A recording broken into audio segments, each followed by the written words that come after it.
Part 1. The blue lights on the communication panel blinked faster and faster. Ambassador Velness watched them with growing fear in her large dark eyes. Her hands, made of something like crystal but warm to the touch, trembled as she reached for the transmit button. She had never been this afraid in all her 300 years of life. Outside the windows of the command center, she could see the stars. They looked peaceful, beautiful even. But somewhere out there, death was coming. The Krovar Dominion had sent their warships, and they were only 2 days away from reaching the Valthene homeworld. Velness looked at the other members of the council. They all looked as scared as she felt. The Valthene were a peaceful people. They had never built weapons of war. They had never trained soldiers to fight. They spent their time studying art, music, and philosophy. They traded with other species and lived quiet, happy lives. Now all of that was about to end. The Krovar were not like the Valthene. They were warriors, conquerors who traveled from system to system, taking whatever they wanted. They had ships covered in armor and weapons that could destroy entire planets. They had demanded that the Valthene surrender immediately and become slaves to the Dominion. The Council had refused. It was the bravest thing they had ever done and probably the last. "We must send the distress call," Velness said. Her voice sounded steadier than she felt. "It is our only chance." One of the younger council members, a male named Theron, stepped forward. "But Ambassador, who will answer? The great powers of the galaxy have already told us they will not help. They do not want to anger the Krovar." Velness nodded slowly. "Then we send it to everyone. Every species, every world, every faction that might have the courage to stand with us." The chief technician, an old Valthene named Praxis, worked at his console. His fingers moved quickly across the controls. "I can broadcast on all known frequencies. The message will reach thousands of worlds." "Do it," Velness commanded. "Send it everywhere." Praxis hesitated. "Ambassador, that includes the restricted sectors. The quarantine zones where dangerous species live." Velness met his eyes. "I said everywhere. We have nothing left to lose." The technician nodded and began entering the commands. The message was simple but desperate. It contained their coordinates, information about the Krovar threat, and a plea for help written in 47 different languages. Most species in the galaxy could read at least one of those languages. Among them was a language that had only recently been added to the Galactic database. A strange tongue from a quarantined world in Sector 4719. The language was called English, and it came from a planet the galaxy had decided was too dangerous to visit. That planet was called Earth. The message went out across space, traveling faster than light through communication relays and quantum links. It spread like ripples in a pond, reaching further and further into the darkness. Velness waited. There was nothing else to do now but wait and hope. The first day passed with no response. The Krovar fleet moved closer. Long-range sensors showed their ships approaching in a tight formation. 23 massive warships, each one capable of destroying a city with a single shot. The second day brought more bad news. 3 of the outer colonies had been evacuated, but there was nowhere safe to send the people. The Valthene had a few transport ships, but not enough to move everyone off the planet. On the third day, the Krovar arrived. Velness stood in the command center and watched as the enemy fleet entered orbit above her world. The ships were huge, dark, and menacing against the stars. They moved slowly, confidently, like predators that knew their prey could not escape. A message came through on the main screen. A Krovar commander appeared, his face covered in scales and his eyes cold and cruel. "People of Valthene," he said in their language, "this is your final warning. Surrender now or be destroyed. You have 1 hour to decide." The communication ended. The council gathered around Velness, looking to her for guidance. But what could she say? What hope was left? Then something strange appeared on the sensor displays. Praxis stared at his screen, his antennae twitching with confusion. "Ambassador, I am detecting new ships entering the system." Velness felt her heart skip a beat. "The Krovar have reinforcements." "No, ma'am. These ships are coming from a different direction. From the edge of the system near Sector 4719. He looked up at her with wide eyes. "I cannot identify their configuration. They are not in our database." "How many ships?" Velness asked. Praxis checked his readings again as if he could not believe what he was seeing. "I count 200 vessels, Ambassador. They are all military class. Heavy warships, carriers, and support craft." The council members began talking all at once, their voices rising in excitement and fear. 200 ships? Who would send such a fleet? Velness felt something cold settle in her stomach. Sector 47-110, the quarantine zone, the place where humans lived. Open a channel, she ordered. Let me speak to them. The main screen flickered and changed. Instead of showing the Krovar commander, it now displayed the bridge of an alien ship. The design was strange, full of sharp angles and hard metal surfaces. Everything looked built for function rather than beauty. And in the center of the bridge stood a human.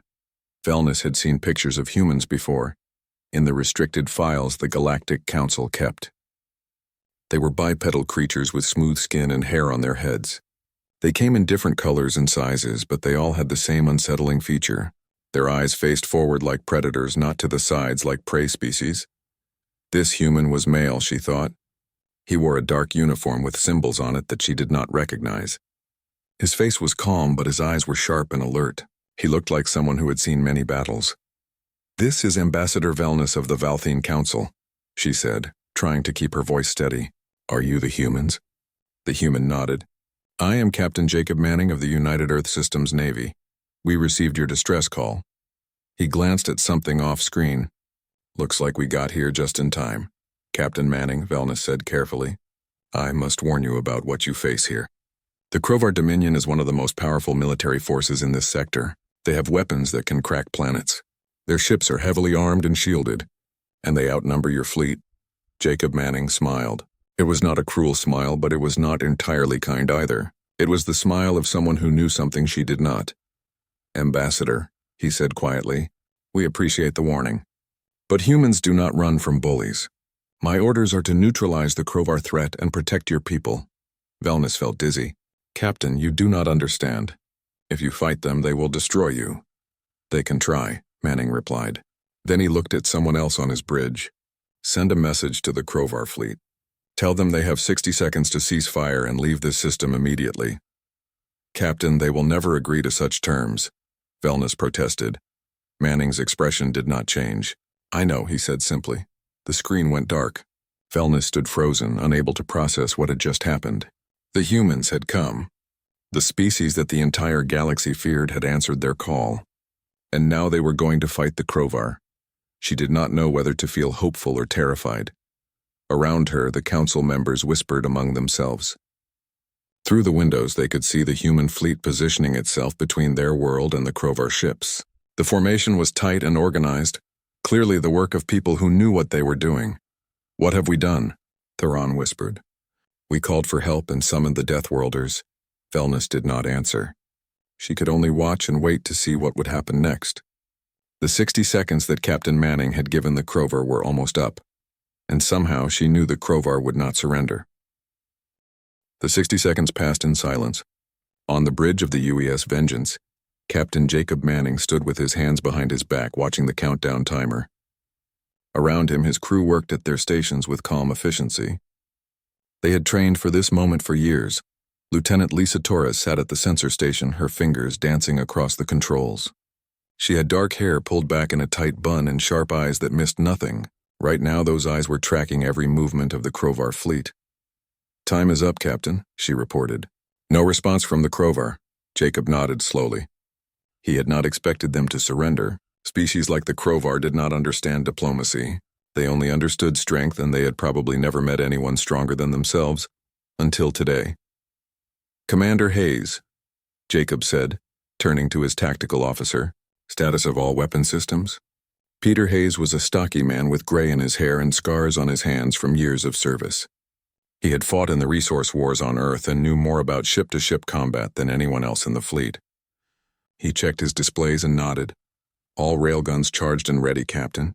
Missile batteries armed. Point defense systems online. Shield generators at maximum power. He looked up with a grim smile. We are ready to engage. Jacob took a deep breath. This was it, the moment that would determine whether humanity could protect others, or if they were just another violent species that the galaxy was right to fear. Send the signal to all ships, Jacob ordered. Execute Operation Hammerfall. All vessels are weapons-free. Target the Krovar fleet and do not stop until they surrender or retreat. Lisa's fingers flew over her console. Signal sent, Captain. All ships are acknowledging. Through the main view screen, Jacob watched as the human fleet surged forward, 200 ships moving as one, like a school of fish or a flock of birds. It was beautiful and terrifying at the same time. The Krovar fleet responded immediately. Their ships turned to face the humans, their weapons powering up. Bright flashes of light appeared along their hulls as plasma cannons began firing. "Incoming fire," Lisa called out. "Multiple plasma bolts heading our way. Evasive maneuvers," Jacob commanded. "Return fire." The Vengeance rolled to the side, its engines burning bright as it dodged the incoming plasma. The bolts passed through the space where the ship had been just moments before. At the same time, the Vengeance's main railgun fired. The railgun was a human invention, born from centuries of warfare on Earth. It used magnetic fields to accelerate a metal slug to incredible speeds. The projectile was traveling at a significant fraction of the speed of light when it struck the nearest Krovar ship. The Krovar shields, designed to stop energy weapons like lasers and plasma, did almost nothing against the solid projectile. The slug punched straight through the shield, through the armor, and out the other side of the ship. The Krovar vessel shuddered and began to spin out of control, atmosphere venting from the massive holes in its hull. "Direct hit," Peter reported. "Enemy ship is disabled." All around the Vengeance, the rest of the human fleet was engaging the Krovar. The battle had begun, and it was nothing like the Krovar had expected. The human ships moved differently than other species. They accelerated harder, turned faster, and seemed to ignore the G-forces that would have killed most alien crews. The pilots pushed their vessels to the limit and beyond, performing maneuvers that looked impossible. This was because humans came from Earth, a world with gravity 1.5 times stronger than most habitable planets. Human bodies were built to withstand forces that would crush other species. Their bones were denser, their muscles stronger, and their reflexes faster. In space combat, these advantages made them extremely dangerous. Commander Susan Blake led a squadron of 12 human fighters toward the Krovar line. Her ship was small and fast, covered in angular armor that deflected sensor scans. She had been a pilot for 8 years and had never lost a wingman in combat. "Ghost Squadron, this is Ghost Lead," she said into her radio. "Break into attack formation. Target those Krovar fighters and clear a path for the capital ships." "Copy that, Lead," came the responses from her pilots. The Krovar had sent their own fighter craft to intercept the human bombers. There were hundreds of them, swarming like insects toward the human fleet. They flew in tight groups, probably thinking there was safety in numbers. Susan armed her weapons and dove toward the nearest group. Her targeting computer locked onto 3 Krovar fighters at once. She pulled the trigger and watched as rockets streaked away from her ship. The Krovar tried to evade, but they were too slow. The human missiles tracked their targets with precision, adjusting course to match every turn. All 3 Krovar fighters exploded within seconds of each other. 3 down, Susan reported. "These guys fly like they are in training exercises. No aggression, no creativity." Her wingman, Lieutenant Kevin Morris, laughed over the radio. "I think they are used to fighting people who follow rules. Nobody told them humans invented new rules for every battle." Kevin was right. Most species in the galaxy fought according to established traditions and honor codes. There were rules about what weapons to use, how to engage, and when to retreat. War was almost like a sport to them, something with winners and losers, but not too much death. Humans did not fight that way. Humans fought to win, and they used every advantage they could find. They did not care about fighting fair. They cared about going home alive. The human fighters tore through the Krovar line like wolves among sheep. Within minutes, the Krovar had lost half their fighter craft, and the rest were scattering in panic. Back on the Vengeance, Jacob watched the tactical display with satisfaction. The battle was going better than he had hoped. The Krovar had numbers on their side, but they did not have experience fighting an enemy like humanity. "Captain, the UES Arizona is requesting permission to engage the Krovar flagship," Peter reported. Jacob nodded. "Permission granted. Tell them to make it count." The Arizona was one of the largest ships in the human fleet, a heavy battleship with enough firepower to level a small moon. Its captain, a woman named Helen Grant, had a reputation for aggressive tactics and perfect timing. The Arizona accelerated toward the Krovar flagship, which was nearly twice its size. The Krovar ship was a massive dreadnought covered in heavy armor and bristling with weapons. It looked like a fortress that could not be destroyed. Captain Grant did not care what it looked like. She lined up her shot carefully, waiting until the Arizona was at point-blank range. The Krovar flagship began firing every weapon it had, plasma bolts and missiles hammering against the Arizona's shields. The shields held. Human shield technology was based on layered defense systems that could absorb incredible amounts of damage. The shields flickered and flashed but did not fail. Then the Arizona fired its main gun. The massive railgun, larger than any other weapon in the fleet, launched a slug the size of a small car at relativistic speeds. The projectile crossed the distance between the two ships in less than a heartbeat.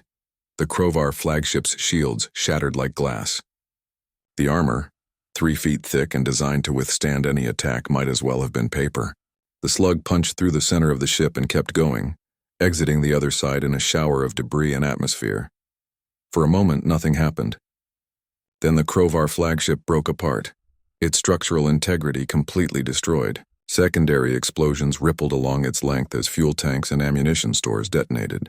Within seconds, the largest ship in the Krovar fleet was nothing but scattered wreckage. Arizona reports successful engagement, Lisa said, her voice showing a hint of awe. Enemy flagship destroyed. Jacob felt no joy in the destruction, only grim satisfaction. The Krovar had come here to destroy the Valthine. They had threatened genocide and expected no resistance. Now they were learning what happened when you attacked someone under human protection. Signal the remaining Krovar ships, Jacob ordered. Tell them this is their last chance to surrender. If they do not stand down immediately, we will destroy them all. The message went out across all frequencies. For a long moment there was no response. Then one by one the Krovar ships began powering down their weapons. Captain, Peter said slowly, they are surrendering. All remaining Krovar vessels are requesting terms. Jacob nodded. Tell them to abandon their ships and prepare to be taken into custody. Any ship that tries to flee will be destroyed. Any ship that powers up weapons will be destroyed. Make sure they understand we are not bluffing. Yes, sir. The battle was over. The entire engagement had lasted less than 1 hour from the first shot to the final surrender. The humans had lost no ships and suffered only minor damage to 3 vessels. The Krovar had lost 19 capital ships, hundreds of fighters, and their entire invasion fleet. On the Valthine homeworld, Ambassador Velnus stared at her sensor displays in shock. She could not believe what she had just witnessed. The humans had defeated the Krovar Dominion, one of the most feared military powers in the sector, in less time than it took to have a council meeting. What are they? Theron whispered beside her. What kind of species fights like that? Velnus did not have an answer. She only knew one thing for certain. The galaxy had been right to quarantine Earth. Not because humans were evil, but because they were the most dangerous warriors anyone had ever seen. 3 hours after the battle ended, Ambassador Velnus walked through the corridors of the human ship called Vengeance. 2 human soldiers escorted her, both wearing dark uniforms and carrying weapons at their sides. They were polite and professional, but Velnus could sense the danger in them. These were people trained to kill, and they were very good at it. The corridors were different from Valthine ships. Everything was built from hard metal painted in shades of gray and black. There were no decorations, no art, nothing soft or beautiful. It was a ship designed for war, and every detail showed that purpose. They arrived at an observation deck, and the soldiers stepped back to give her privacy. Captain Jacob Manning was already there, standing by the large window that looked out at the Valthine homeworld below. The planet rotated slowly, its blue and green surface peaceful and untouched by the battle that had nearly destroyed it. Ambassador Velnus, Jacob said, turning to face her. Thank you for coming. Velnus moved to stand beside him, looking down at her world. I wanted to see you in person. To thank you for what you did, she paused, and to understand what I saw today. Jacob was quiet for a moment. What do you want to know? Everything, Velnus said. I want to know how you fought like that. I want to know why you came when no one else would. I want to know what you are. Jacob smiled slightly. Those are big questions. I have time, Velnus replied. And I think my people deserve answers before we decide what comes next. Jacob nodded and gestured to some chairs nearby. They sat down, and he seemed to be gathering his thoughts. Finally, he began to speak. Earth is what we call a death world, he said. Most planets in the galaxy that support life are gentle places. Stable climates, mild weather, herbivorous animals, Paradise worlds where evolution did not require violence to survive. And Earth is different? Valnus asked. Very different, Jacob confirmed. Earth has extreme weather patterns. Hurricanes, tornadoes, earthquakes, volcanoes. The temperature can range from hot enough to kill you in minutes to cold enough to freeze you solid. We have predators that can run faster than our ancestors could, bite harder, and smell us from miles away. Valnus felt her skin grow cold. How did your species survive? We learned to adapt, Jacob said. We made tools and weapons. We learned to work together in groups. We became endurance hunters, chasing prey until they collapsed from exhaustion. And most importantly, we learned to fight, not just against animals, but against each other. You fought your own kind? Constantly, Jacob admitted. For most of human history, we were at war with other humans. We fought over territory, resources, religious beliefs, political ideologies. Sometimes we fought just because we did not like each other. We got very, very good at killing. Valnus looked at him with something like horror. That sounds terrible. It was, Jacob agreed. We did awful things to each other. But we also learned from it. We developed advanced tactics and strategies. We invented new weapons and defenses. We studied the psychology of combat and the mathematics of warfare. By the time we reached space, we had spent 10,000 years perfecting the art of war. And then you met the galaxy, Valnus said softly. Jacob nodded. When the Galactic Council discovered Earth, they were horrified. They saw our history and decided we were too dangerous to join civilized space. They put us in quarantine and told us to stay in our own sector. Were they wrong to do that? Jacob thought about the question. I do not know. Maybe they were right to be afraid. We are dangerous. But being dangerous is not the same as being evil. He looked at her. When we received your distress call, we had a choice. We could ignore it like everyone else did, or we could help. We chose to help. Why? Valnus asked. You did not know us. We had nothing to offer you. Why risk your lives for strangers? Because it was the right thing to do, Jacob said simply. The Krovar were going to commit genocide. They were going to kill everyone on your planet just because you refused to be their slaves. Humans have done terrible things in our past, but we have also learned what it means to stand against evil. We could not just watch your people die. Valnus felt something warm in her chest, hope perhaps, or gratitude. The Krovar commander told us that mercy is weakness, that only the strong survive in this galaxy. The Krovar commander was wrong, Jacob said. Strength without mercy is just cruelty. And cruelty eventually destroys itself. He gestured toward the window. We could have conquered your planet after defeating the Krovar. We have the military power to do it. But that is not who we are. We did not come here to be conquerors. We came to be protectors. They sat in silence for a while, watching the planet turn below them. Finally, Valnus spoke again. What happens now? The Krovar Dominion will not forget this defeat. They may come back with more ships. Let them, Jacob said. We are leaving a defense force in this system. 3 battleships and 6 support vessels. If the Krovar return, they will find humans waiting for them. He looked at her. We are also offering to train your people in defensive tactics. You do not need to become warriors like us, but you should know how to protect yourselves. You would do that for us? Of course, Jacob said. That is what allies do. They help each other. Valnus felt tears forming in her eyes. In her culture, tears were a sign of deep emotion, either joy or sorrow. Right now she felt both. Joy that her people had been saved, and sorrow that it had taken so long to find true friends. Down in the medical bay of the Vengeance, Dr. Richard Palmer worked on treating injured Valthene civilians. They had been rescued from the outer colonies that the Krovar had attacked before the human fleet arrived. Most of them had minor injuries, but all of them were traumatized. Richard was a tall man with kind eyes and gentle hands. He had been a trauma surgeon on Earth before joining the Navy, and he knew how to deal with people who had seen terrible things. A young Valthene named Kiresh sat on an examination table watching Richard work. The boy was only 15 cycles old, which was similar to a human teenager. He had been on one of the colony ships when the Krovar attacked. Does it hurt? Richard asked as he bandaged a cut on Kiresh's arm. A little, Kiresh admitted, but not as much as before. He looked up at Richard with curious eyes. Are all humans like you? Kind and helpful? Richard smiled. Most of us try to be. We do not always succeed, but we try. The other species told us that humans were monsters, Kiresh said quietly. They said you were violent and cruel and that we should fear you. And what do you think now? Richard asked. Kiresh thought about it. I think the other species were wrong. You saved us. You fought the Crovar when no one else would. That does not sound like monsters to me. People fear what they do not understand, Richard said. The galaxy looked at Earth and saw all our wars and violence. They did not look deeper to see why we fight. We fight to protect the people we care about. We fight against injustice and cruelty. Yes, we are good at violence, but that does not make us evil. My father died when the Crovar attacked our colony, Kiresh said, his voice breaking. He was trying to help others evacuate. He never hurt anyone in his life. Richard put down his instruments and sat beside the boy. I am sorry for your loss. War is terrible and innocent people suffer. That is why we fight. To stop people like the Crovar from hurting anyone else. Will you stay? Kiresh asked. Will you protect us if they come back? Yes, Richard promised. We will stay and we will protect you. That is what friends do. In the mess hall, the human crew was celebrating their victory.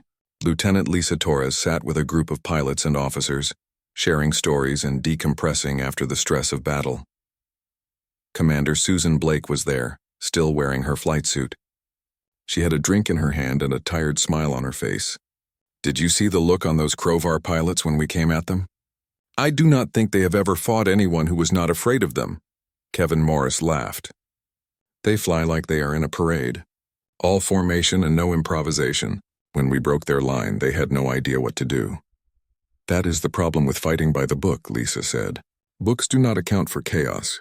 Humans learned a long time ago that battles never go according to plan. You have to adapt and improvise. Still, Susan said, her expression becoming serious, we cannot get overconfident.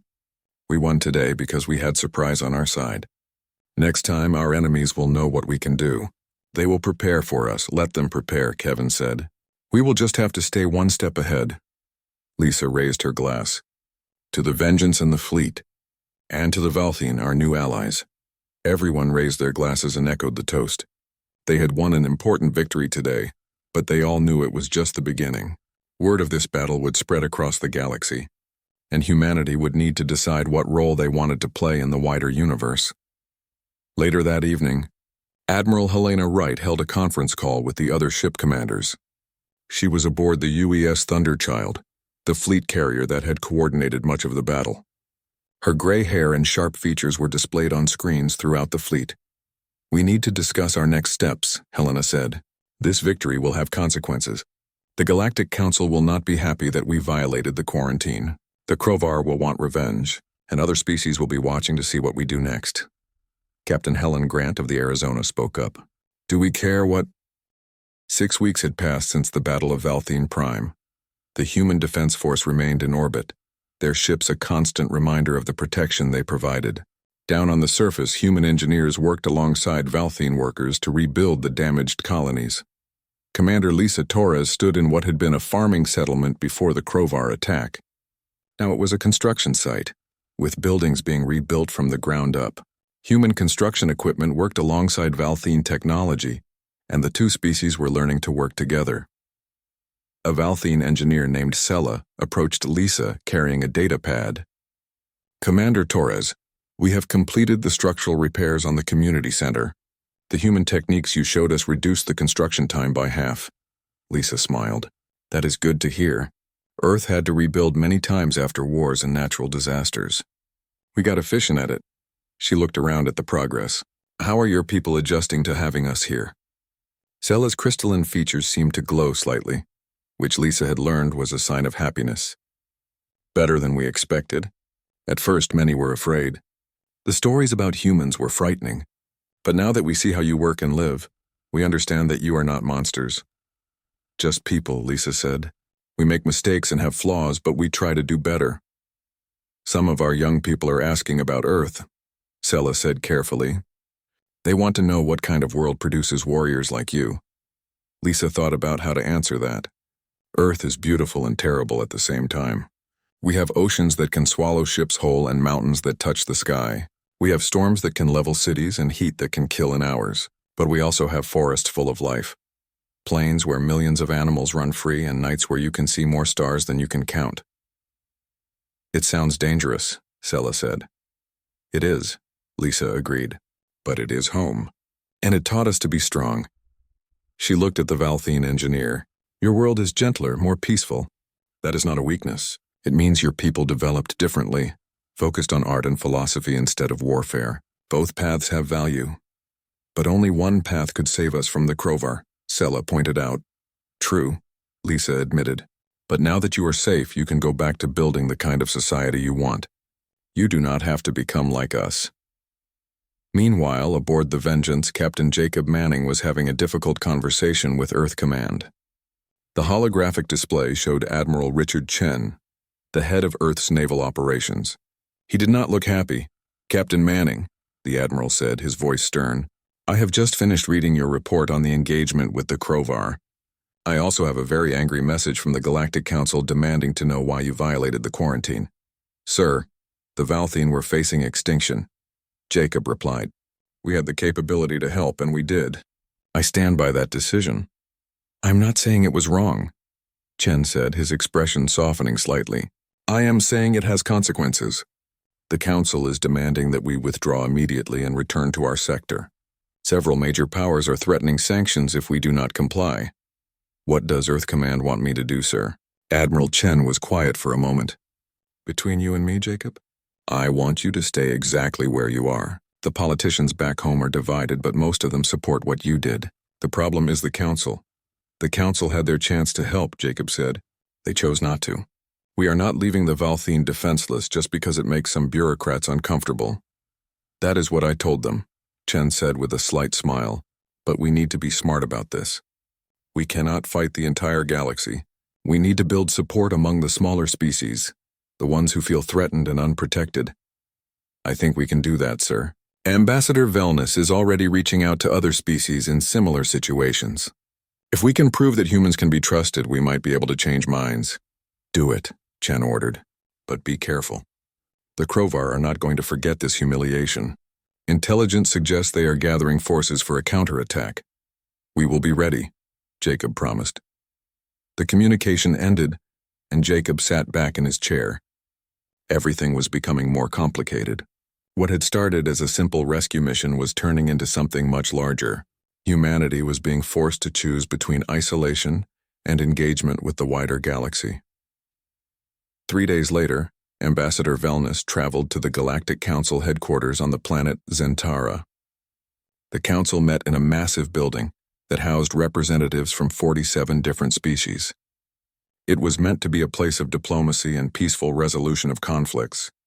Today, it felt more like a courtroom. Velness stood at the center of the chamber, surrounded by tiered seats filled with alien representatives. Most of them watched her with expressions ranging from curiosity to hostility. The Zelkor representative, a tall insect-like creature named Drex, seemed particularly angry.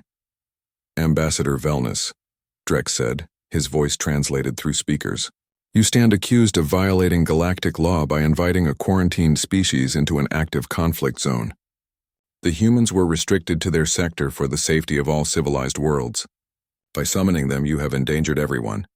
Velness kept her voice calm. The humans did not endanger anyone except the Crowvar forces that were about to commit genocide against my people. Where was the Council when we sent our distress signal? Where were the great powers of the galaxy when we begged for help? The situation with the Crowvar was being handled through diplomatic channels, a Hydrian representative said. Her voice bubbled through a translation device since her species lived in water. Military intervention would have escalated the conflict. Diplomatic channels? Velness repeated. My people were days away from extinction. Forgive me if I did not have time to wait for your diplomatic channels. The head counselor, an elderly Prithian named Selkor, raised his hand for silence. He was one of the oldest beings in the chamber, and his word carried weight. Ambassador Velness, we understand your desperation, but the humans are dangerous. Their history is filled with violence and warfare. They were quarantined for good reasons, were they? Velness challenged. I have spent weeks with the humans. I have seen how they work, how they think, how they treat others. Yes, they are warriors. Yes, they are dangerous. But they are not evil. They saved my people when no one else would. They saved you this time, Drex argued. But what about next time? What if they decide they want your world for themselves? What if they become conquerors instead of protectors? Then you will have been right to fear them, Velness said. But until that happens, I choose to judge them by their actions, not by your fears. She looked around the chamber. How many species here have faced threats like the Crovar? How many of you feel truly safe knowing that the Council's protection is only diplomatic words? There was uncomfortable silence. Many of the smaller species shifted in their seats. The truth was that the Council was dominated by a few major powers, and they rarely intervened in conflicts unless their own interests were at stake. A new voice spoke up. It belonged to a Fennery representative, a small furry creature named Tilka. Ambassador Velnus makes a fair point. My people have faced raids from the Gorvan pirates for years. We have asked the Council for help many times. We have received sympathy but no action. The Council has limited resources, Selkor said carefully. We cannot protect everyone. But the humans can, Velnus said. They have the military strength and the willingness to use it against those who threaten the innocent. That is what the galaxy needs right now. Not more diplomats making speeches while people die. We need protectors. Protectors today, conquerors tomorrow, Drex insisted. That is how it always goes with warrior species. Then we will watch them carefully, Velnus replied. But we will give them a chance to prove themselves. My people owe them our lives. I will not betray them just because you are afraid. The debate continued for hours. Some representatives supported Velnus, mostly those from smaller, vulnerable species. Others opposed her, particularly those from the major powers who saw humans as a threat to the existing order. Finally, Selkor called for a vote. The motion was simple. Should the Galactic Council demand that humans return to their quarantine zone immediately, or should they be allowed to remain in Valthene space as a defensive force? The vote was close, but in the end, the motion to force human withdrawal failed. The humans could stay, at least for now, but the Council made it clear that they would be watching closely for any signs of aggression. Velnus left the chamber feeling exhausted but victorious. She had bought time for the Human-Valthene alliance to grow stronger, but she knew this was just the beginning of a much longer struggle. Back on the Vengeance, Jacob received the news with mixed feelings. They had won a political victory, but they had also made powerful enemies. The major powers of the galaxy now saw humanity as a threat to their influence. We need to be careful, Lieutenant Lisa Torres said. She had returned from the surface and was now reviewing intelligence reports. The Crovar are definitely planning something. We are detecting increased military activity in their territory. How long do we have? Jacob asked. Weeks, maybe a month, Lisa estimated. They are gathering forces from across their empire. When they come back, they will come with everything they have. Jacob nodded slowly. Then we need to be ready. The warning came 3 weeks after the Council meeting. Long-range sensors detected a massive fleet entering the edge of the Valthene system. The Crovar had returned, and they had brought everything they had. Captain Jacob Manning stood on the bridge of the Vengeance, watching the sensor displays with a calm expression. His crew worked around him, preparing the ship for battle. They had been drilling for this moment since the last engagement ended. Count? Jacob asked. Lieutenant Lisa Torres checked her screens. 147 capital ships, sir, plus at least 300 support vessels and fighter craft. They outnumber us 7-1. Commander Peter Hayes whistled softly. They really want us dead. Good, Jacob said. That means they are angry. Angry people make mistakes. He activated the fleet-wide communication channel. All ships, this is Vengeance Actual. The Crovar have returned in force. They think numbers will win this battle. They are about to learn otherwise. Execute Defensive Plan Omega. Show them what happens when you threaten humans and their friends. Throughout the system, the Human Defense Force moved into position. 23 warships, including the Vengeance, formed the core of the defense. They were supported by automated weapons platforms that had been secretly deployed over the past weeks, along with minefields and sensor nets that would give them advance warning of any enemy movement. But the real surprise was hidden on the dark side of one of the system's outer moons. The UES Thunderchild and 6 other ships from the main fleet had returned 3 days ago, responding to intelligence about the Crovar buildup. They sat quietly in the moon's shadow, their power signatures reduced to almost nothing. Invisible to enemy sensors, Admiral Helena Wright commanded the Thunderchild, and she watched the Crovar fleet approach with the patience of an experienced hunter. Hold position, she ordered. Do not power up weapons or engines. Let them think we are not here. On the Valthene homeworld, Ambassador Velnus stood in the command center with her council. They watched the approaching Crovar fleet with fear but also with hope. The humans had promised to protect them. and Velnus believed they would keep that promise. Should we evacuate? Theron asked nervously. Where would we go? Velnus replied. There is nowhere to run. We trust in our allies now. The Krovar fleet moved into the system with arrogant confidence. They had numbers, they had firepower, and they believed they had learned from their previous defeat. This time they would not be caught off guard. The Krovar commander was a veteran warrior named Kraxus. He had personally requested this mission, wanting to restore his species' honor after the humiliation of the first battle. He stood on the bridge of his flagship, a massive dreadnought called the Worldbreaker, and surveyed the human positions with satisfaction. They have only 20 ships, Kraxus said to his tactical officer. They think their defenses will save them, fools. We will crush them with overwhelming force. Commander, sensors detect weapon platforms scattered throughout the system, the tactical officer reported. Destroy them, Kraxus ordered, then destroy the human ships. And then we will glass the Valthene homeworld as punishment for their alliance with these Deathworlders. The Krovar fleet advanced, their weapons charging. They opened fire on the closest weapons platform, reducing it to scrap with concentrated plasma fire. Then they moved deeper into the system, confident in their victory. That was when the trap was sprung. The weapons platforms they had destroyed were decoys, cheap constructions designed to draw fire and reveal Krovar positions. The real platforms were hidden throughout the asteroid belt, camouflaged to look like ordinary rocks. All at once, 60 platforms opened fire. Railgun rounds and missiles streaked through space, targeting the Krovar ships with precision. The Krovar shields absorbed most of the damage, but several smaller vessels were destroyed outright. Evasive maneuvers, Kraxus shouted. Return fire on those platforms. As the Krovar fleet tried to respond to the platforms, the human ships attacked from a different angle. They came in fast and low, using the planet's gravity to slingshot around it at incredible speeds. The Krovar sensors barely had time to register their approach before the humans were among them. The Vengeance led the charge, its railguns firing in rapid succession. Jacob had positioned his ship at the tip of a wedge formation, with the other human vessels following close behind. They punched through the Krovar line like a spear, their weapons tearing into enemy hulls. Target their command ships, Jacob ordered. Take out their coordination and they will fall apart. The human fleet focused their fire on the largest Krovar vessels, the ones broadcasting command signals to the rest of the fleet. Within minutes, 3 Krovar command ships were destroyed, and the enemy formation began to lose cohesion. Commander Susan Blake led her fighter squadron through the chaos, targeting Krovar support vessels. Her pilots flew with absolute confidence, weaving between enemy ships and dodging return fire with reflexes that seemed almost supernatural.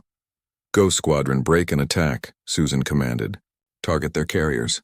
No fighters means no screening force. The human fighters dove toward the Krovar carriers, small craft that launched the enemy's fighter wings. The Krovar tried to defend them, but the human pilots were too fast, too skilled. One by one, the carriers exploded, and the Krovar fighter force was left without a place to rearm or refuel. Back on the Worldbreaker, Kraxus watched his carefully planned attack fall apart. The humans were fighting with a coordination and skill that his people could not match. They used every advantage, exploited every weakness, and showed no mercy. All ships concentrate fire on the human flagship, Kraxus ordered. If we kill their leader, the rest will break. 50 Krovar ships turned their weapons on the Vengeance. Plasma bolts and missiles filled the space around the human ship, hammering against its shields. The shields flickered and began to fail under the concentrated assault. Shields at 30%, Lisa reported. Hull breaches on decks 7 and 9. Reroute power from non-essential systems, Jacob ordered calmly. Peter, launch countermeasures and prepare to ram. Ram, sir? Peter asked, though he was already entering the commands. If they want us dead that badly, let's get close enough to make sure we take some of them with us, Jacob said with a grim smile. The Vengeance accelerated directly toward the nearest Krovar battleship, ignoring the weapons fire that tore at its hull. The Krovar captain saw the maneuver and tried to turn away, but the human ship was too fast. At the last moment, the Vengeance fired its main railgun at point-blank range. The slug punched through the Krovar ship from bow to stern, and the enemy vessel exploded in a brilliant flash of light. The Vengeance passed through the debris field, its armor scarred but intact. The shields began to regenerate as power was restored. That is one way to clear a path, Peter said. Then, just as the Crovar thought they had the humans cornered, Admiral Wright gave the order. All ships power up and engage. Let us even these odds. The Thunderchild and its escort vessels emerged from behind the moon, their weapons already charging. The Crovar had been so focused on the battle in front of them that they had not noticed the second human force approaching from behind. Wright's ships hit the Crovar rear guard with devastating effect. The enemy had no time to reposition or defend. Within minutes, 20 Crovar vessels were destroyed, and the rest were caught between two human forces. Forward fleet, this is Thunderchild. Wright broadcast. Let us show these bullies what happens when you pick a fight with Earth. The two human forces converged on the Crovar fleet like the jaws of a trap closing. The enemy tried to fight back, but they were disorganized and demoralized. Their numerical advantage meant nothing when they could not coordinate their attacks. Commander Kevin Morris flew his fighter toward the Worldbreaker, dodging defensive fire. He had a specific mission: take out the flagship's communication arrays so the Crovar commander could not rally his forces. Ghost 7, this is Ghost 4, Kevin called. I am making my run on the big one. Cover me. Copy that, 4. We have your back. Kevin armed his heavy missiles and locked onto the Worldbreaker's communication towers. The targeting computer chimed, indicating a solid lock. He fired both missiles and pulled away hard, feeling the G-forces push against his body. The missiles struck true, and the communication towers exploded. Suddenly, the Crovar flagship was cut off from the rest of the fleet. Craxus could see the battle unfolding, but he could not give orders to his ships. On the Worldbreaker's bridge, Craxus finally understood that he had lost. The humans had outthought him, outmaneuvered him, and outfought him. He had come for revenge and found only defeat. Signal all ships to retreat, Craxus ordered quietly. We have lost, but without communications the order could not be transmitted. The Crovar fleet continued to fight, each ship acting independently, each captain unaware that their commander had surrendered. Jacob saw the confusion in the enemy ranks and pressed the advantage. All ships maintain pressure. Do not let them regroup. The battle continued for another hour, but the outcome was never in doubt. The Crovar fleet was systematically destroyed ship by ship, until fewer than 30 vessels remained. Finally, those survivors managed to break away and flee into faster-than-light travel, leaving behind a graveyard of wrecked ships. 6 months had passed since the Second Battle of Valthene Prime. The news of humanity's victories had spread throughout the galaxy like wildfire. Some species viewed the humans with increased fear, but others saw an opportunity. Dozens of smaller civilizations had reached out to Earth, asking for protection or alliance. Captain Jacob Manning sat in a conference room on Earth, attending his first meeting at the newly formed Department of Galactic Affairs. He wore his dress uniform, the medals on his chest representing his service in the Valthene conflicts. Around the table sat diplomats, military officers, and government officials from across United Earth systems. Secretary Patricia Cole opened the meeting. She was a stern woman with gray hair and sharp eyes that missed nothing. Captain Manning, thank you for joining us. We have asked you here to discuss the formation of what we are calling the Deathworld Alliance. Jacob nodded. I have read the preliminary proposals, Madam Secretary. It is an ambitious plan. Ambitious but necessary, Patricia replied. Since your actions in Valthene space, 17 species have formally requested human protection. Another 32 are negotiating trade agreements that include defense clauses. The galaxy is changing, Captain, and we need to decide what role humanity will play in that change. A diplomat named Greg Foster spoke up. He was young and idealistic, the kind of person who believed in the power of words over weapons. Some of us believe we should proceed cautiously. Taking on the role of galactic protector could lead us down a dangerous path. We might become the very thing the Council feared, conquerors hiding behind noble intentions. That is a valid concern, Jacob agreed, but doing nothing is also a choice. If we refuse to help those who ask for it, we are abandoning people to their fate. The Crovar are not the only threat out there. There are pirates, slavers, and aggressive empires all looking for easy targets. And you think humanity should stand against all of them? Greg asked. I think humanity has the capability to make a difference, Jacob said carefully. We spent centuries fighting each other and learning the hard lessons of war. Now we can use that knowledge to protect those who cannot protect themselves. Is that not a better use of our skills than remaining isolated? Admiral Richard Chen, who was attending via hologram from Fleet Headquarters, leaned forward. The military supports the alliance concept, but we have concerns about overextension. We cannot be everywhere at once. We need to be selective about which worlds we defend and establish clear criteria for membership. Agreed, Patricia said, which is why we are proposing a formal treaty organization. The Deathworld Alliance would include Earth and any species willing to commit to mutual defense. Members would contribute resources and forces based on their capabilities. We provide the military strength, they provide logistics, intelligence, and support. What about the Galactic Council? Someone asked. They will not be happy about this. The Council has proven ineffective at protecting its smaller members, Patricia replied. If they want to object, they can start doing their job better. Until then, we will fill the void they created. The meeting continued for several hours, discussing logistics, strategy, and politics. By the end, a framework had been established. The Deathworld Alliance would be officially announced in 3 months, giving Earth time to prepare and giving potential members time to decide if they wanted to join. Jacob left the meeting feeling both excited and worried. Humanity was taking its first real steps onto the galactic stage, and the consequences would be enormous. On the Valthene homeworld, Ambassador Velnus prepared for her own journey. She had been invited to Earth to participate in the alliance signing ceremony. It would be the first time a Valthene had visited the human homeworld, and she was both nervous and curious. The transport ship was human-designed, built for speed and efficiency rather than comfort. Velnus sat in her quarters, watching through the viewport as stars streaked past. The journey would take 5 days, and she used the time to study everything she could about Earth. What she learned was both fascinating and terrifying. Earth was a world of extremes. Its oceans covered most of the surface and were deep enough to swallow mountains. Its continents experienced weather patterns that could kill unprepared travelers. Hurricanes, tornadoes, earthquakes, and volcanoes were common occurrences. The planet had endured 5 mass extinction events, and each time life had recovered and evolved to become stronger. Humans had evolved in Africa, a continent with deadly predators and harsh conditions. They had spread across the entire planet, adapting to deserts, frozen tundras, tropical jungles, and everything in between. No environment was too hostile for humans to inhabit, but the reports also showed beauty. Earth had forests so vast they could be seen from space, mountain ranges that touched the clouds, reefs full of colorful life beneath the waves. Humans had nearly destroyed their world several times through war and pollution, but they had always found a way to restore it.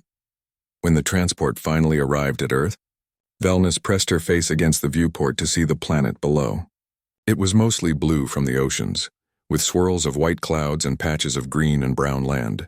It looked peaceful from orbit, but she knew the truth. This was a world that created warriors. The ship landed at a spaceport in Geneva, a city that served as Earth's capital for interplanetary affairs. Velnus was greeted by a delegation of human officials and military officers. Among them was Captain Jacob Manning, now wearing a new rank insignia that showed he had been promoted to Commodore. Ambassador Velnus, Jacob said, extending his hand in the human greeting. Welcome to Earth. Velnus carefully grasped his hand, mimicking the gesture. Thank you, Commodore Manning. Your world is beautiful from space. Wait until you see it from the ground, Jacob said with a smile. We have prepared quarters for you in the diplomatic section. You will have a few days to rest before the ceremony. Over the next few days, Velnus explored Geneva and the surrounding areas. She was constantly amazed by what she saw. Earth was indeed a world of contrasts. The city was modern and advanced, with buildings that touched the sky and technology that rivaled anything in the galaxy. But just outside the city were forests and mountains, wild places where nature still ruled. She visited museums that showed human history, and what she saw there gave her a deeper understanding of the species she had allied with. Humans had fought terrible wars, created devastating weapons, and committed atrocities against each other, but they had also produced incredible art, music, literature, and philosophy. They had built civilizations, cured diseases, and reached for the stars despite all their flaws. On the day before the ceremony, Jacob took Velnus to the mountains. They traveled by aircraft to a remote location where they could see the Alps stretching into the distance. The peaks were covered in snow and the air was thin and cold. This is where I grew up, Jacob said, looking at the mountains. My family had a small farm in a valley near here. It was hard work and the winters were brutal. But it taught me about resilience. Your world is so different from mine, Velnus said. Valthine has no mountains like these, no weather that can kill. We evolved in paradise compared to this. Different is not better or worse, Jacob replied. Your people developed philosophy and art because you did not need to spend all your energy on survival. Our people developed warfare and technology for the same reason. Both paths led to civilization, just different kinds. But your path made you stronger, Velnus pointed out. In some ways, Jacob admitted, but stronger does not always mean better. We can protect you from military threats, but we could learn a lot from your culture about how to live peacefully. The alliance should be about both species becoming better, not one dominating the other. Velnus felt a warmth in her chest. This human understood balance, understood that strength without wisdom was just brutality. I think this alliance will be good for both our peoples, she said. The next day the ceremony was held in a massive hall that could hold thousands of beings. Representatives from 19 different species attended, including the Valthine, several other species that had requested protection, and even a few observers from the Galactic Council. Secretary Patricia Cole stood at the podium, her voice carrying through the hall. Today marks a new chapter in galactic history. For too long, the smaller species have lived in fear of those stronger than themselves. Pirates, slavers, and aggressive empires have preyed on the weak while the major powers looked away. The Galactic Council has proven unable or unwilling to provide protection to all its members. She paused, letting her words sink in. That ends today. The Deathworld Alliance is not about conquest or domination. It is about mutual protection and support. Every species that joins this alliance does so voluntarily and maintains its independence. What we offer is simple. If you are attacked, we will stand with you. If you are threatened, we will be your shield. If you need help, we will answer. One by one, the representatives came forward to sign the treaty. Ambassador Velnus was the first, her crystalline hand inscribing her name in elegant script. Others followed, each one representing a world that had chosen to trust humanity. The Fenari representative, Tilka, spoke when it was her turn. My people have suffered from pirate raids for generations. The council told us to be patient.